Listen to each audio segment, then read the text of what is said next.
தமிழகத்தில் இனியாவது எந்த நீட் மரணமும் நிகழா வண்ணம் தமிழக அரசு தடுக்க வேண்டுமென அதிமுக பொதுச் செயலாளர் எடப்பாடி பழனிசாமி வலியுறுத்தியுள்ளார்.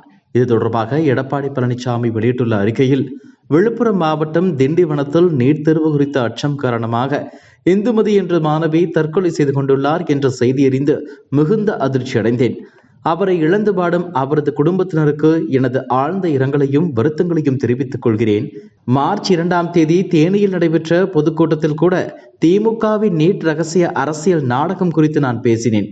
மருத்துவர் ஆகிவிடலாம் என்கிற உயரிய லட்சியத்தோடு அல்லும் பகலும் படித்து வரும் மாணவர்கள் மத்தியில் ஆட்சி பொறுப்பேற்ற 4 ஆண்டுகளாகியும் இன்று வரை அவர்களுக்கு திமுக அந்த நீட் ரகசியத்தை சொல்லாமல் ரகசியம் இருப்பதாக பொய்யான நம்பிக்கையை ஏற்படுத்தி அவர்களை குழப்பத்திலேயே வைத்திருக்கும் இந்த ஸ்டாலின் மாடல் அரசுதான் மாணவியின் மரணத்திற்கு முழு பொறுப்பேற்க வேண்டும்.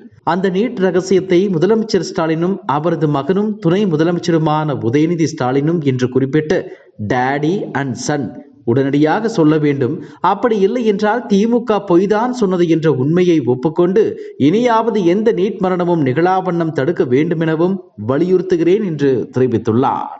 இதுபோன்ற செய்திகளை மேலும் தெரிந்து கொள்ள எங்களது யூடியூப், ஃபேஸ்புக் மற்றும் ட்விட்டர் ஆப்களை சப்ஸ்கிரைப் செய்யவும்.